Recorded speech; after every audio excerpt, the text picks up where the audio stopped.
Hi guys, just here doing a video with the two rescue boys out in the kennels. Just wanted to do a little video more around the rescue side of things, but I guess it applies to every dog coming home, to be honest. One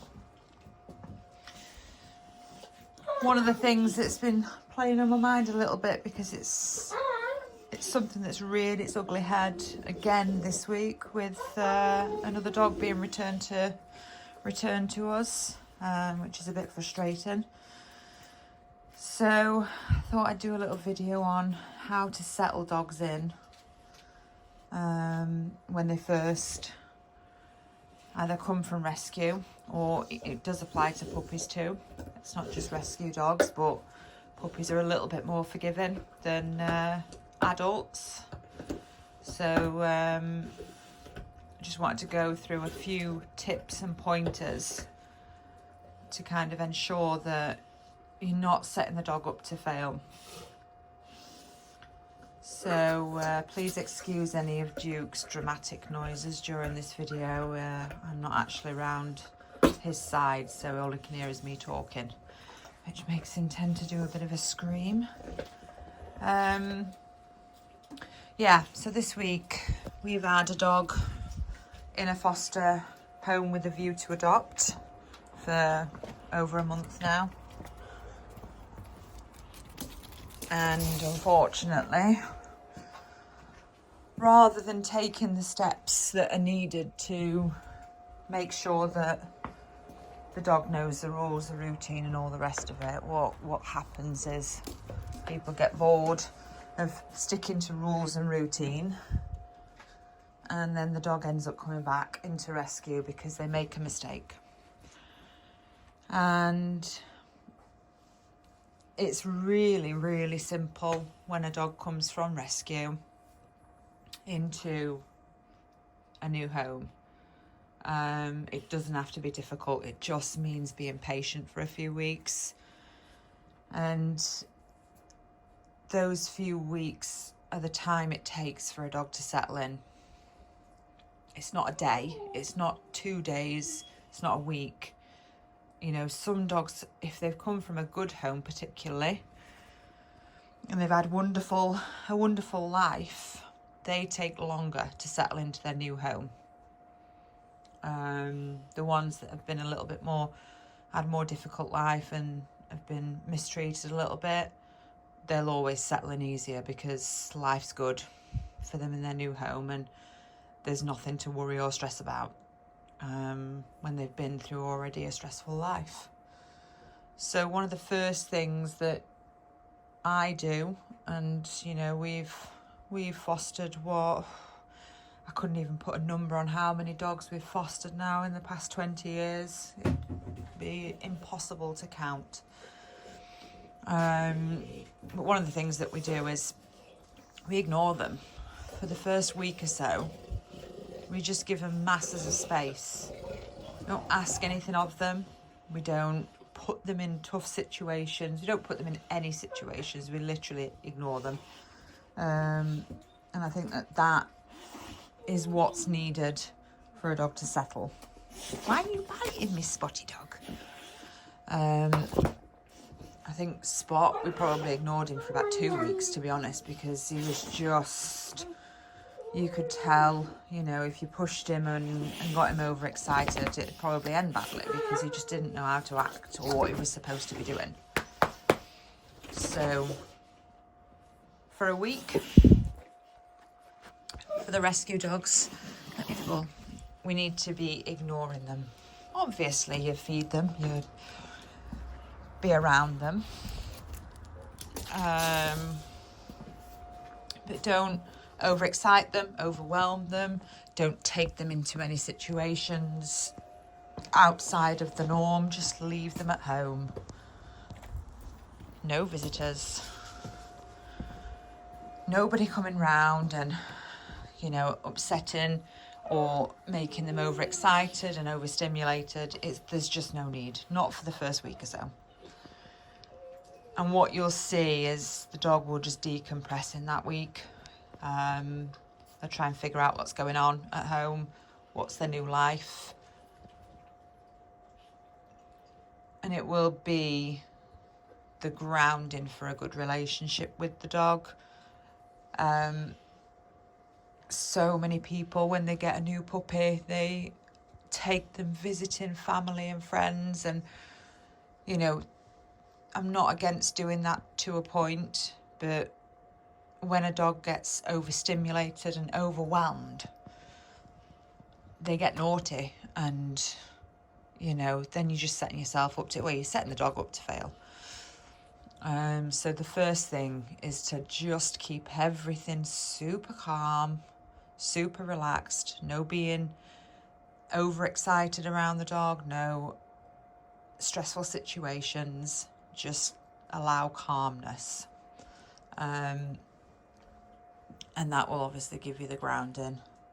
And then another really important one is to start your routine as you mean to go on. Don't have a routine for my new dog arriving and then, you know, a week, 2 weeks later go, oh, we don't want that routine anymore. We're going to change it now because the dog's settled, or it needs to be from day one.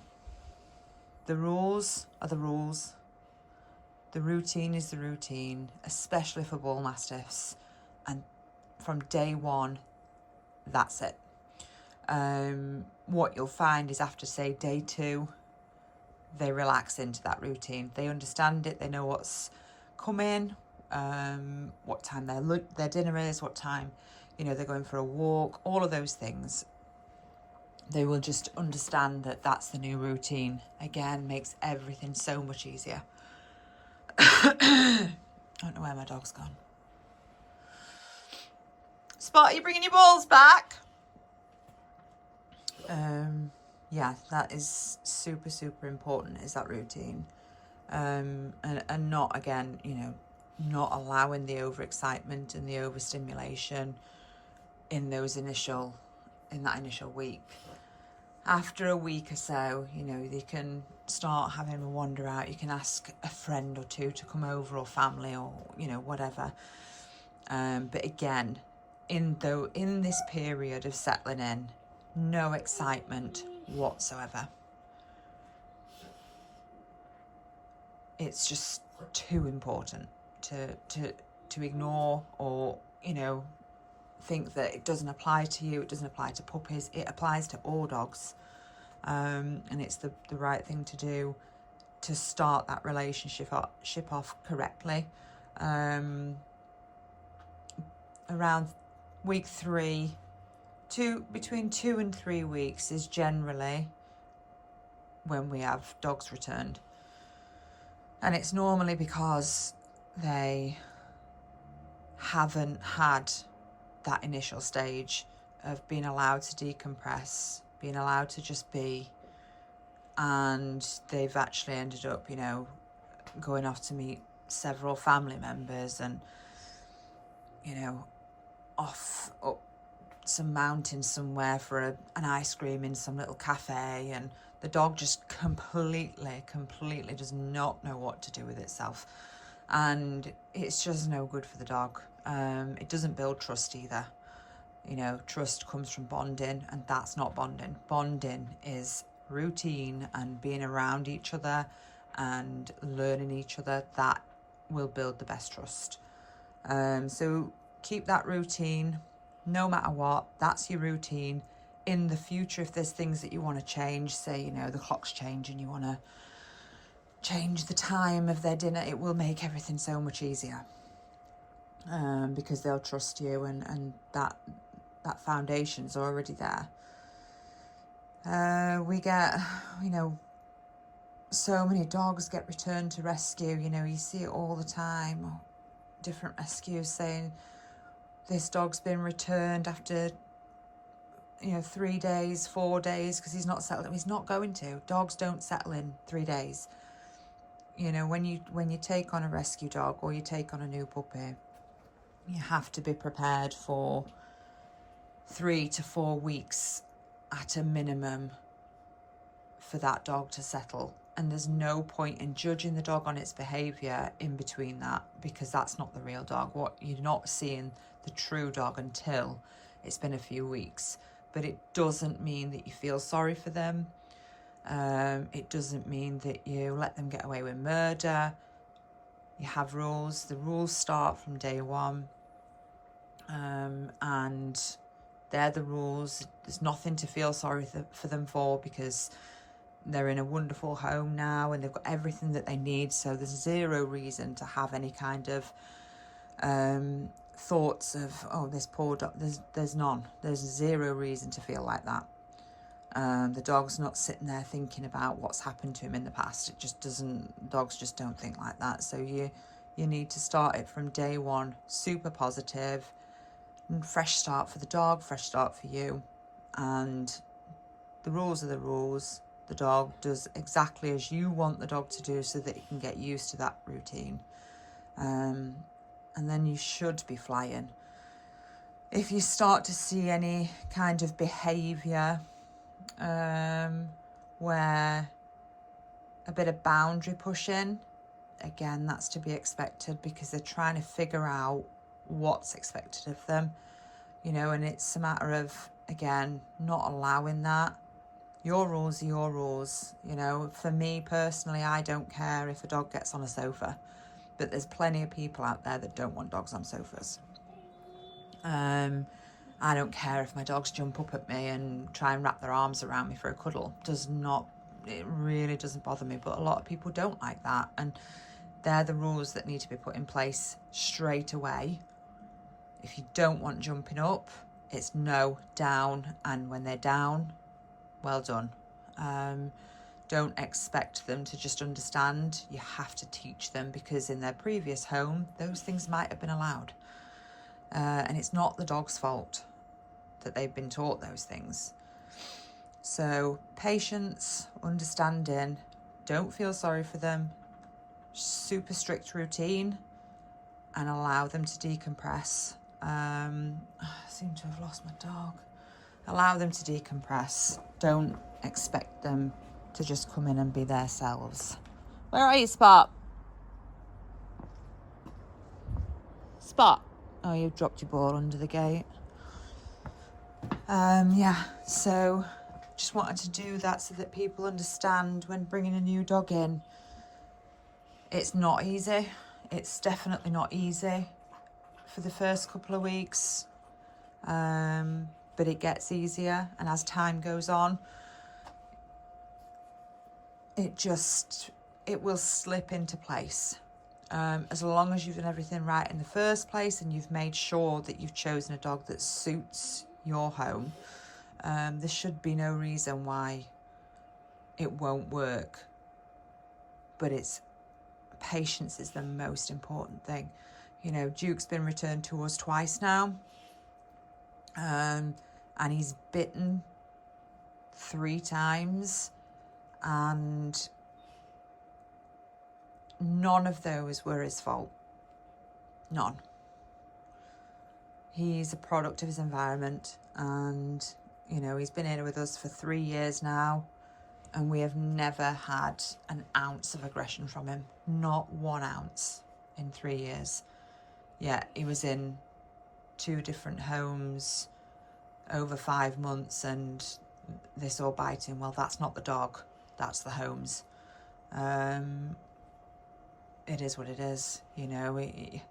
How can you blame the dog when we haven't seen that behaviour from him? And I have no doubt some dogs are not the right fit for some homes. Spot couldn't just walk into any home and be happy and make others happy. But it doesn't mean that he's a bad dog. He just needs the right home, and thankfully, we know how to manage him, and we look after him, and it works. But it's not the same for this boy that's coming back this week. It's a shame, because he's still young, and rather than being told from day one that getting overexcited around the children is not okay, and removing him from the situation when he is getting excited to then calm down and then bring him back to the children rather than doing any of that. It's been allowed to get to the point of excitement where he can't control his feelings and his emotions anymore, and it's just full on crazy mode. And of course, one of the children ended up with bashing heads with him and a tooth mark on her head, which of course the child's parents weren't happy with. But Granny and Grandad were to blame for that, because they should have not been allowing it to ever escalate to that point. It's not okay. He's a big dog, and it's just not, it's not fair on the dog, because now he's being shipped off to kennels and he hasn't actually done anything wrong other than get overexcited because he's been allowed to get overexcited. It's very frustrating, and it makes things very difficult for us as the rescue, because you know where someone's gone wrong, but pointing that out to them sometimes isn't always the right thing to do. Sometimes we just remove the dog because it's better for the dog. You know when somebody's willing to put the work in and when they aren't, and a lot of people aren't willing to put the work in, so it's better to remove the dog earlier on than it be, you know, a year down the line and absolutely terrible behaviours be showing themselves, and then we are expected to sort that dog out. You know, it's just not fair on the dog, and the dog is the most important thing at the end of the day. So yeah, when you bring your new dog home, especially Mastiff breeds, but particularly Bull Mastiffs, those are the tips. We've never had an issue with settling dogs in with us, ever. We've always managed it. They've always settled down. Some longer than others, obviously, but most of them have all settled in pretty quickly. So they're the tips, they're the hints, and please think about it when you're rehoming a rescue dog. It's a big decision, but it's also the best decision. Right, guys, I'm going to go and find Spot, because I think he's posted his balls under the gate, and because he's not come back in the kennel. So I'll go and find his balls and throw them for him. Bye, guys.